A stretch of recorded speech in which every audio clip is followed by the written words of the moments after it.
La Orden Rosacruz Om, fundada por el venerable maestro Om Yewams Om. El libro La Orden Rosacruz, el Orden de Melquisedec, escrito por el venerable maestro Om Yewams Om.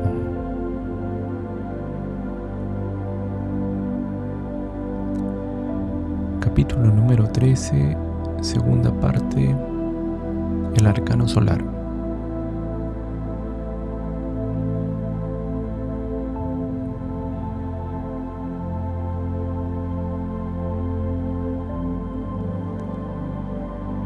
Lemuria. 60. Solemnes y divinas fueron las fiestas en los grandes y majestuosos templos de la lejana Lemuria, cuando después de la fatigosa jornada de trabajo esotérico, los aspirantes a la iniciación y los iniciados aspirantes al magisterio eran sometidos a la magna prueba del fuego sexual. 61. El ingreso a los bosques sagrados era acompañado de dulces cánticos e himnos sagrados. La alegría era manifiesta en todos los ojos y las sonrisas dulces, como la de los niños inocentes, brillaban junto a la luz de las fogatas encendidas en los senderos del paraíso elemental. 62. La pureza asomaba en todos los gestos, y la palabra sonora y alba florecía en esos labios no mancillados por la lujuria. 63. Los cuerpos gallardos y esbeltos eran portadores de una salud diamantina emergente de la misma fuente de vida, de las aguas sagradas palpitantes en el sistema seminal. 64. Los sentidos ocultos resplandecían en vivas manifestaciones de aprehensión divinal de la realidad circundante. 65. El ingreso a los sacros palacios nupciales eran llenos de reverencia y voluptuosidad divinas. 66. Los guardianes de los templos, con las desnudas espadas flamígeras, velaban porque ningún pensamiento indigno profanara las cámaras secretas donde hombre y mujer trabajaban en la encendida fragua del dios Vulcano. 67. Los perfumes especiales preparados de hierbas y resinas aromáticas impregnaban los ambientes. La música de las esferas vibraba en todos los lugares y se respiraba un aroma de Dios. 68. Hombres y mujeres sumidos en profunda meditación vivían la celebración de rituales emanados de las esferas celestes y, en sublimes estados de conciencia, participaban de la santa unción crística, de la partición del bendito pan y del vino. 69. Así llenos de Espíritu Santo, hombre y mujer se retiraban a su palacio donde, luego de invocar a los grandes maestros de la logia blanca y bajo la vigilancia de ígneos querubines, la pareja manifestaba su amor. 70. Las caricias dulces, las palabras tiernas, el contacto de las pieles desnudas agitaban el fuego sagrado, y en la comunión sexual íntima y profunda, sin expectación alguna del espasmo sexual, la divina madre Kundalini ascendía victoriosa por el canal medular del Brahmanadi y resplandecía victoriosa la pareja perfecta, varón-varona, seres andróginos unidos en una sola carne. 71. Luego del éxtasis maravilloso, las parejas se apartaban unos del otro, llenos de amor, plenos de vigor, sabiduría, valor, poder, gloria, triunfo, y se sumergían en el océano incandescente de la meditación. 72. Si él o los aspirantes no mantenían el dominio sobre sí mismos, no controlaban la libido sexual y se dejaban arrastrar por la pasión, dando así lugar a la pérdida del aceite sagrado, quedaba el fracasado en la más espantosa de las tinieblas. Perdía sus vestiduras sagradas y era echado fuera de los bosques sagrados del Edén. 73. En esos tiempos de la lejana Lemuria, las condiciones morales, humanas, económicas, sociales, etc., eran las mismas que en la actualidad, menos las consecuencias del siglo. 74. Fueron muchísimos los aspirantes que incansablemente trabajaron en la fragua de Vulcano. Durante aquellos tiempos idos de la Lemuria, y fueron muchísimos también los aspirantes que abandonaron el largo y amargo sendero de la renunciación, traicionaron sus juramentos y profanaron los templos sagrados con la fornicación. 75. Los primeros se elevaron al estado angélico y hoy son sublimes seres llenos de poder y majestad, puesta al servicio del Padre, quien muere en secreto. Los otros, los fornicarios, fueron hundiéndose cada vez más y más en el abismo de sus pasiones. Fueron arrojados del Edén y abrieron las puertas de sus infiernos íntimos y se sumergieron en ellos, convirtiéndose en terribles entidades malignas que han hecho de la fornicación, entre comillas, su virtud. 76. Fueron estos fracasados quienes, con su nefasto vicio de fornicación, llevado a los grados más degradantes y sucios extremos, quienes provocaron las grandes catástrofes que destruyeron esa magnífica civilización. 77. De este cataclismo Lemur hubieron dos tipos de sobrevivientes: los sobrevivientes degenerados y los sobrevivientes regenerados. Los primeros, los degenerados, víctimas de sus vicios y de las múltiples influencias negativas de cierto tipo de energías liberadas, arrastraron las consecuencias de sus acciones y originaron cierto tipo de existencias degeneradas, semejantes a ciertas criaturas de la naturaleza, así como que dejaron el semillero del mal para las nuevas civilizaciones que habrían de poblar los continentes emergentes de las aguas. Atlántida. 78. Fueron muchas las transformaciones que sufrió nuestro planeta antes de conformar definitivamente su corteza y limitaciones de mares, océanos y continentes. 79. Los múltiples continentes de eso que fue la Atlántida fueron nuevamente poblados por los sobrevivientes de la Lemuria. Los lemures sobrevivientes siguieron los planes del gran sacerdote del Dios Altísimo, de Melquisedec, bajo las órdenes del gran arquitecto y de los santos Elohim. Recibieron otra vez el mandato de, entre comillas, creced y multiplicaos, y así lo hicieron. 80. La arquitectura e ingeniería lemures, que había levantado enormes edificios que soportaron el embate de cientos de terremotos allí en la lejana Lemuria, también en la Atlántida se puso de manifiesto, y levantaron recios y fantásticos templos, magníficos edificios que en nada contrariaban la armonía con la naturaleza. 81. Fue en estos templos de sabiduría divina donde las parejas cumplieron con su mandato de la procreación. Mas, así como iban creciendo en número, iban también creciendo en espíritu, en conciencia, en voluntad y en sabiduría. 82. Cuando por voluntad de los, entre comillas, cónyuges y los designios de la ley se debía brindar un cuerpo, un vehículo de manifestación a algún ser que para cumplir su obra necesitaba encarnarse, los, entre comillas, esposos, bajo la dirección del sacerdote del templo, realizaban el siguiente trabajo de alto esoterismo.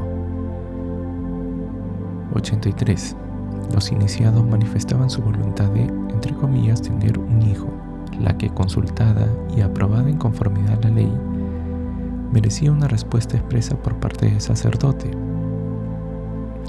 84. Los futuros padres se sometían a un proceso de preparación y educación muy serios, pues se debía preparar una inmaculada concepción, y la mujer virgen se mantenía como tal antes de la concepción, en el parto y después del parto. 85. Los, entre comillas, esposos vivían juntos, amándose, acariciándose, transmutando con el arcano solar sus simientes divinas Pasaban días de separación y abstención y siguiendo un plan trazado, el sacerdote y los cónyuges, entre comillas, iniciados eran asistidos por la Divina Madre Kundalini y el Padre que mora en secreto. 86. Un ritual de gran significación precedía al acto supremo. 87. Los, entre comillas, esposos llenos de amor por sí mismos, por sus respectivos cónyuges, entre comillas, por el Hijo engendrar, con la suprema responsabilidad de crecer y multiplicarse, y con una suavidad semejante al abrirse el capullo de una rosa, se unían en una mística comunión sexual. 88. Durante este sublime acto, eminentemente sexual, la pureza más prístina iluminaba el aura de los amantes esposos. Las jerarquías divinas y los ángeles de la vida conducían desde las gónadas masculinas un maravilloso conjunto de materia, energía y conciencia de la simiente humana, llamado espermatozoide, y lo depositaban en el fértil y radiante óvulo. 89. Terminado este divinal trabajo, la pareja se retiraba del acto sexual. Había, entre comillas, el esposo engendrado conscientemente un hijo, y la, entre comillas, esposa había concebido conscientemente ese anhelado hijo. 90. Los, entre comillas, esposos eran bendecidos por el supremo sacerdote y el coro de Elohim. Terminaba su canto. 91. Todo el periodo de la gestación pasaba la futura madre en ambientes siempre llenos de belleza, alegría, felicidad, al igual que el padre, quien respetaba a la gestante y no permitía ninguna libertad con ella. 92. De esta manera es como cumplían ese supremo mandato del Génesis bíblico: creced y multiplicaos. 93. Los iniciados y maestros que repoblaban nuestro planeta en los majestuosos continentes de la Atlántida no cometían el crimen de fornicar. Ellos no perdían jamás su simiente divina, ni para, entre comillas, tener un hijo, menos en la displicencia y el placer. 94. Es así como los dioses tomaban cuerpos para su manifestación y el cumplimiento de la magna obra del Padre. Es así como los lemures y los primitivos atlantes poblaron la tierra por medio de las Inmaculadas Concepciones. 95. En esos augustos templos de la procreación y de la sabiduría generatriz, a nadie se le hubiese ocurrido pensar en porquerías, estupideces y menos aún en la fornicación. 96. En esos templos solo ingresaba quienes se hallaban preparados para la realización de semejante trabajo. Nadie hubiese osado profanar tan sagrados recintos. 97. Sin embargo, al otro extremo de los augustos templos de la Logia Blanca, los rezagados, los sobrevivientes de la Lemuria, con sentidos e instintos degenerados, se sumían cada vez más en las abominables prácticas de la fornicación, obedeciendo sus impulsos plenamente egoísticos que, sin orden ni disciplina, engendraban sus hijos a diestra y siniestra, simplemente como una consecuencia de la lujuria, de la fornicación. Hijos de padres degenerados que en sí mismos cargaban ya las consecuencias del acto generatriz de sus progenitores, transmitían a la vez esas mismas consecuencias a sus descendientes. 98. Muchas veces, estos animales racionales de la Atlántida se cruzaron con ciertas bestias de la naturaleza y dieron origen a otras bestias más asqueantes y repugnantes todavía.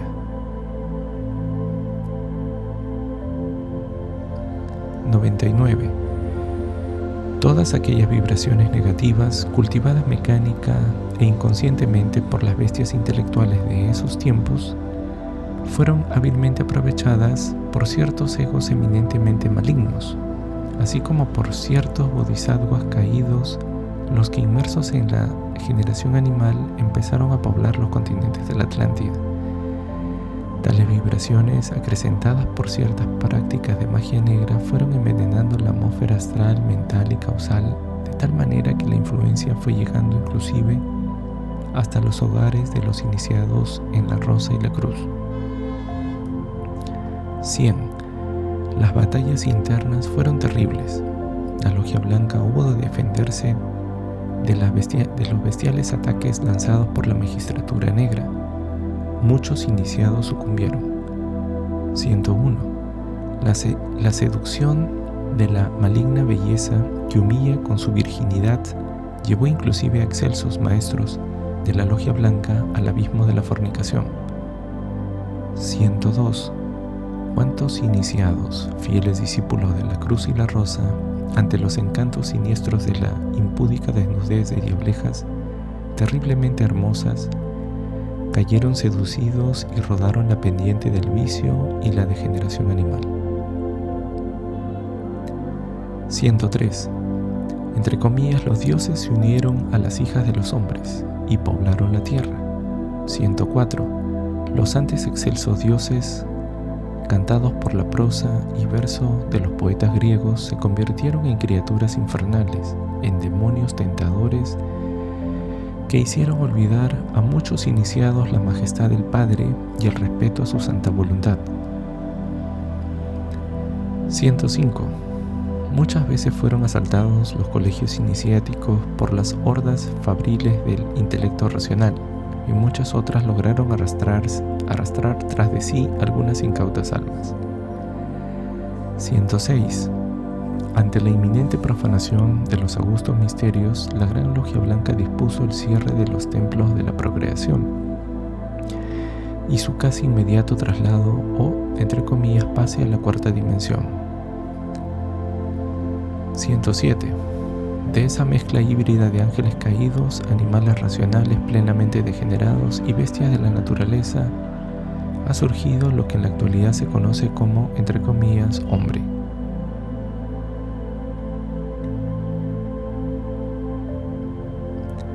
108. Los ángeles caídos son peores que los demonios. Los demonios más perversos, a los que hace referencia algunas escrituras sagradas, son aquellos que otrora fueron ángeles terriblemente divinos. Se hundieron en el abismo de la degeneración por medio de la fornicación. 109.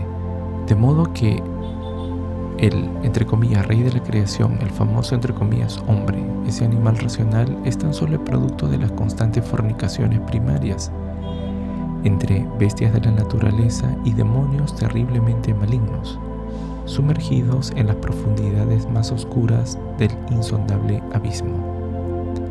110. El, entre comillas, Homo sapiens no es más que una pobre bestia intelectual y degenerada. 111. Sin embargo, en todo animal racional, al igual que en toda criatura viviente, hay un principio divino. Ese principio es el Buddhata, o esencia, o embrión de alma, o chispa divina, y esta sabiduría está dirigida precisamente al Buddhata. Continuará. Los 5 valores de la transformación íntima: vida, muerte, amor, libertad y sabiduría. El valor de la vida y la sabia asimilación diaria de nuestra energía sexual convertida en energía crística. Ese valor de la vida consiste en alimentar nuestra conciencia mediante esta práctica de transmutación sexual, ya sea la práctica de transmutación sexual unipolar para los que son solteros, y para los que ya se hayan unido en boda Rosacruz y en boda mística está reservado el tipo de transmutación sexual bipolar y la transmutación sexual integral o arcano solar. El valor de la muerte es el descubrimiento mediante el autorrecuerdo y autoobservación de esos valores subjetivos que constituyen los yoes. Realizar un estudio profundo hasta lograr la comprensión de cada uno de ellos y luego aniquilarlos con el ignio poder de la Divina Madre cuando ya se trabaja en la novena esfera, que es el sexo. El amor es amar a nuestro prójimo más que a nosotros mismos. La libertad consiste en la práctica constante de la división de la atención consciente en individualidad, actividad y ubicación. ¿Quién soy? ¿Qué estoy haciendo? ¿Y dónde estoy? Om, om, om.